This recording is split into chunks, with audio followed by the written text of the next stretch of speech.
Now, about a few weeks ago, maybe actually like a month ago, Jordan Brand held a sneakers live session where they previewed their summer lineup. There were a lot of shoes that were announced, and I'm here to rank them. Now, disclaimer, the release date for shoes in the sneaker industry changes all the time, so some shoes might get pushed back, pushed up, and it's also just my own list. It's not like a definitive ranking, completely subjective, just my own opinion, but here we go. Now first, it is the Air Jordan 11 Low Legend Pink, and it's dropping on June 22nd for $190. Now first of all, I will have to say, I've just never been a big fan of the low cut version of the Jordan 11s. I think something about the proportions of that shoe just doesn't really look that good on a low cut. Just feels kind of squashed, kind of chubby. Don't love it. Now this shoe is pretty standard for a Jordan 11 Low, featuring ballistic nylon mesh as well as patent leather. The most distinct thing about the Jordan 11 is that patent leather. Personally, I don't love patent leather. It just creases a lot too quickly. I don't mind the color pink, especially in that shade, but there's just nothing really special about this shoe that gets me too excited. Just a very regular colorway on a shoe that I don't really love. So for all those reasons, it is last place on my list. Now next up, it is the Air Jordan 1 Low Metallic Silver or Chrome. And it's an Air Jordan 1 Low OG. Now this shoe is dropping on June 1st for $140. Now this shoe is inspired by the 2001 release of the Concept Japan Jordan 1 High Chrome. Now back in 2001, that shoe only released with 2001 pairs, and in 2020, they brought that shoe back. Now I think that's a pretty nice colorway. They essentially just took that and squashed it down, made it a Jordan 1 Low OG. But I don't know, I think it's kind of hard to not compare it to the high version of the shoe, and I just like the high top version more. Now I will say it's not the only chrome shoe that's coming out in summer. Now this shoe looks to feature a mix of suede as well as leather and that kind of metallic gray or metallic silver colorway. Now it also seems to come with a chrome metallic hang tag, just probably made out of plastic, made to look like metal, but this colorway specifically, I don't know. I think the other chrome shoe on this list, even though I don't love it, even though it's kind of different, it's kind of out there, just a warning, I think I just respect that they went all the way for that pair. Next, it is the Jordan 12 Red Taxi. That's dropping on May 18th for $200. Now, I'm not a huge Jordan 12 guy. I think they're pretty comfortable, but in terms of the looks, I don't love it. It's not one of my favorites. And of course, the Taxi colorway is an OG colorway. It's been done a few different times before, like the Black Taxi, the Reverse Taxi, and now the Red Taxi. And this shoe features pretty standard materials for a Jordan 12, obviously with the leather upper sole and the faux lizard skin on that mudguard area. Now because I don't love the Jordan 12, just looking at this colorway, it's pretty standard general release, nothing too special about it. If I was gonna go and get excited for a Jordan 12, it'd be one of the OG colorways like their cherries or like the Flu Game 12s. This Jordan 12 in particular looks nice, looks clean, but yeah, again, doesn't get me super excited. Now, my favorite thing about the Jordan 12 though is the inspiration behind the shoe. It was inspired by Japan. So when Tinker Hatfield designed the shoe, it was inspired by Japan, and the patterns on the upper sole of the shoe, that is meant to resemble the rays of a sun. Now, the nickname for Japan is the land of the rising sun. So I think it's a pretty cool idea, pretty cool inspiration. Now next, it is the Jordan 1 High Metallic Silver or Chrome. That's coming out on April 10th for $180. Now, I alluded to this shoe earlier. And this one, it's just very out there. It does look like a Jordan 1 tinfoil, and I'm not saying I love this colorway. I'm not saying I would even wear it because it is very out there, very bold, very different, but I kind of like how outrageous it is. I actually do have it in hand, so I'm gonna have a review of the shoe coming up very shortly. So there you see it. And again, I don't love the colorway. It is a bit too much for me, but it's different. I definitely choose the Concept Japan Tokyos over this any day of the week, but I don't know, the other shoes on this list that I've already mentioned that's behind this shoe, yeah, I don't love any of them, so might as well put something more outrageous and more different in front of it. But I won't say too much about the shoe. I will have the review of this shoe coming up either this week or very early next week. And I will say it is one out of many Jordan 1s that Jordan Brand is releasing in summer. So they just can't stop from milking their absolute out of the Jordan 1s. Next up, it is another Jordan 1. It is the Jordan 1 Team Red. That's coming out on May 25th for $180. Now this shoe actually shock dropped a few weeks ago, maybe nearly a month ago on the Sneakers live preview session. And I was able to grab it during that shock drop. So I do have it in hand. So again, a review of the shoe is coming up very shortly.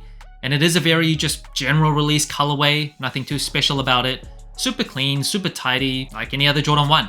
There's not really much to say about it. It has a leather upper sole with all the tech specs of a general release Jordan 1. Pretty indifferent about it. But yeah, again, comparing to the other shoes that I've already mentioned, I think it's slightly better. but not by much. Next up, it is another Jordan 1. It is the Jordan 1 Green Glow. It's coming out on May 4th for $180. Now this shoe also shock dropped during a Sneakers Live session. And if you didn't know, the Green Glow colorway first was introduced in 2013. We saw like the Jordan 4 Green Glow.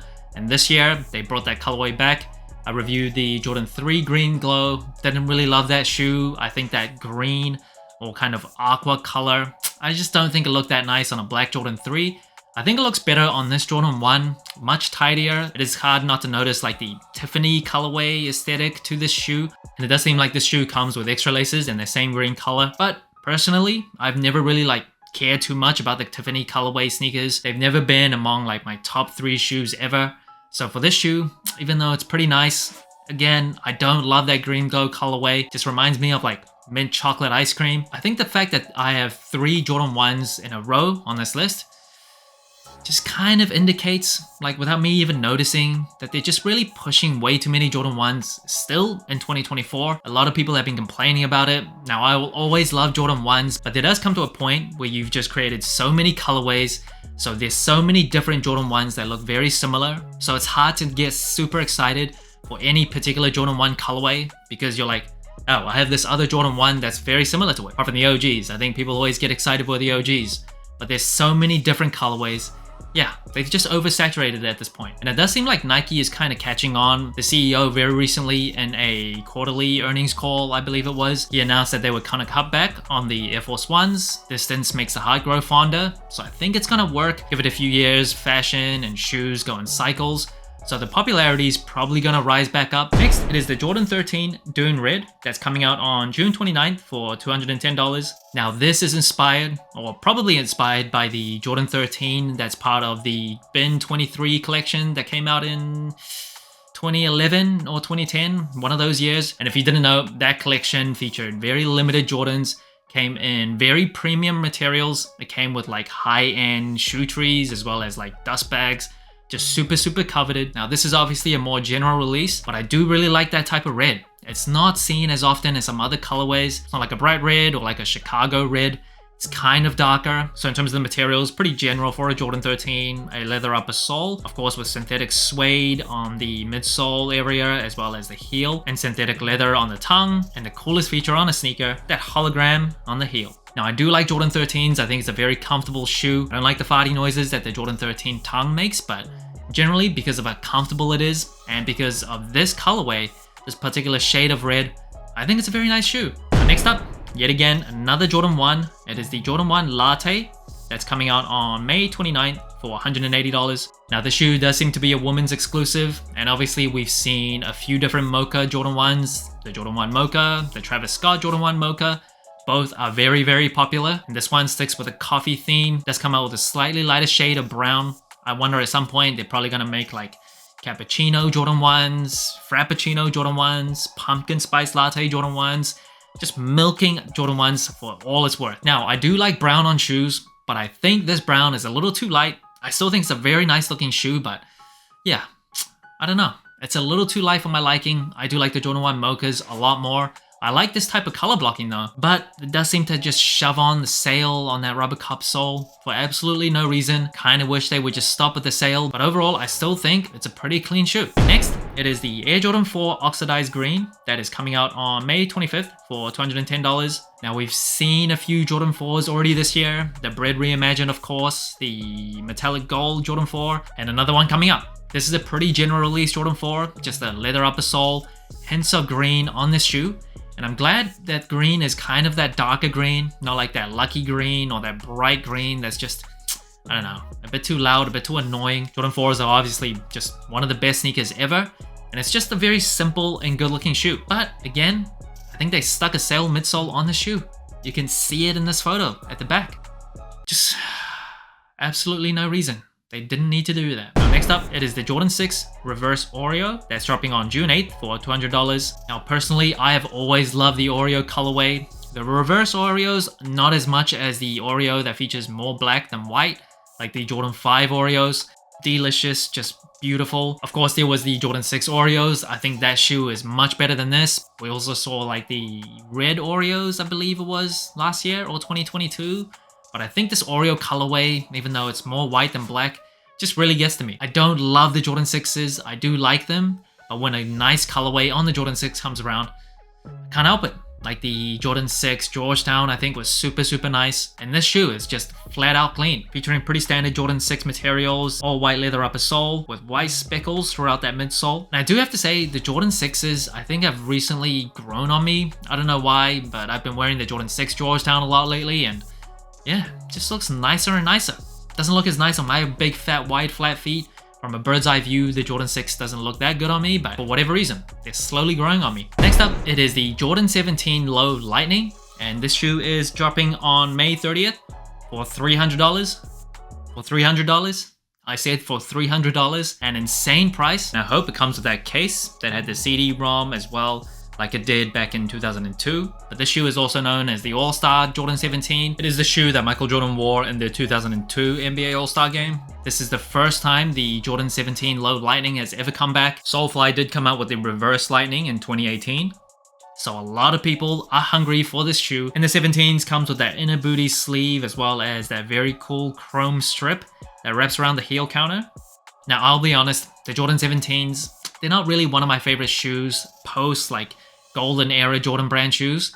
I really like the Jordan 20s, 21s, the 23s I really like as well. The Jordan 17s are just kind of but like I said before, distance makes the heart grow fonder. So because we haven't seen the 17s for so long, I think this shoe just gets me excited. It's like something different.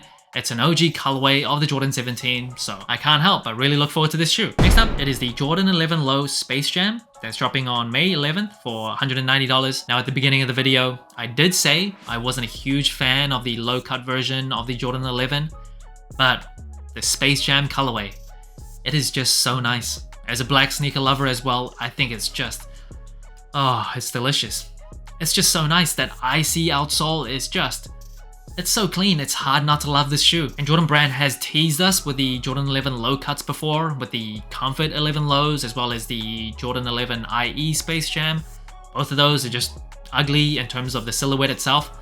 But this shoe, I'll accept the low cut version of the Jordan 11 with this very nice and delicious colorway. And of course, just like most Jordan 11s, comes with that very distinct patent leather as well as the ballistic nylon mesh on the upper sole. And again, I reiterate, just delicious. Next up, it is the Jordan 1 Low OG Shadow, which is coming out on May 10th for $140.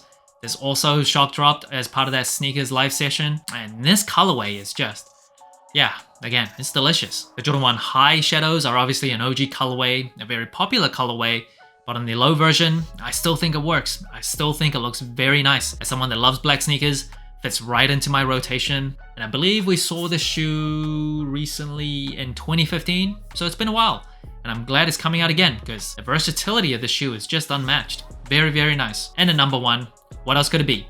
It is the Jordan 4 Military Blue that's dropping on May 4th for $215. Now, of course, this is an OG colorway of the Jordan 4. The release date, I believe, was pushed to like end of April, but then pushed back to May 4th. And I believe also they're actually changing the official name of the colorway to Industrial Blue. I think most people are still referring to it as the Military Blues. And this is just honestly one of the greatest sneakers ever. It is just so nice. It's so simple, just a white and blue Jordan 4, but for whatever reason, it just works perfectly. Now, the Military Blue 4's first retroed in 2006. They changed the Nike Air to a Jumpman, and in 2012, they brought it back again, and again with a Jumpman. So this is the first time actually since the OG colorway of the shoe first dropped in 1989 that we're gonna see the shoe with the Nike Air branding. So that's very special. And apart from the significance of an OG colorway coming back, shoes like this just really indicate how nice of a silhouette the Jordan 4 is. It's the most simple colorway, just as easy as it can get. Such a standard type of blue. That shade is very common. It's nothing too loud, nothing too special, but it just works perfectly. I still think I would take the Bred 4s over the Military Blues, but it's close. It's very close. So it has to be number one on my list, and I'll be shocked if anyone else had another shoe as their number one. But if you did, let me know which shoe you would pick over this one. So that's it. Thanks for watching Sole Inclined. Let me know what you think of my list, what shoes you're excited for. Like, subscribe, comment, all the good stuff. And remember, tomorrow may never come, so wear your shoes.